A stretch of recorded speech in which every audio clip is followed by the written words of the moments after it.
Estefanía Parra Cervelleo. Mi nombre es Sara Zulmaica Salazar. Mi nombre es Valentina Díaz. Y vamos a realizar el procedimiento de ponchado del jack al panel.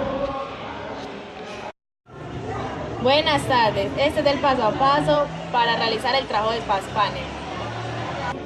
Estos son algunos materiales. Bisturí. Ponchadora directa que tiene dos funciones, cortar el alambre y ponchar. Ponchadora, protector del jack y jack. ¿Vale? El primer paso es quitarle la chaqueta al cable. Lo meto así, toman una distancia y cortan.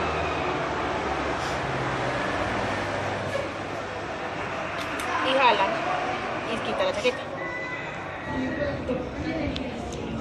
Sigo. Abro los cables para poder cortar eso. Con el bisturí o con lo que quieran cortarlo. Y desenredo los cables.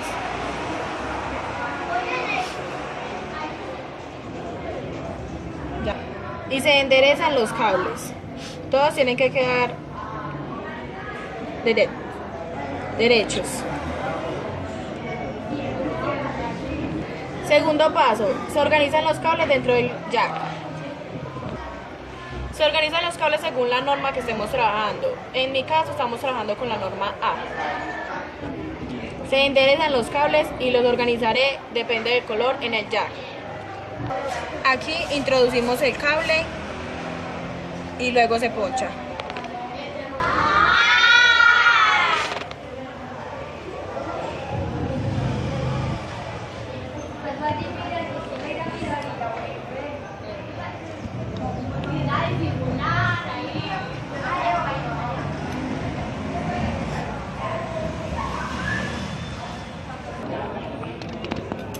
Listo, aquí quedan todos los cables organizados en la norma. Aquí introduciremos el protector del jack. Tiene que ser por la otra punta porque por esa ya está el jack.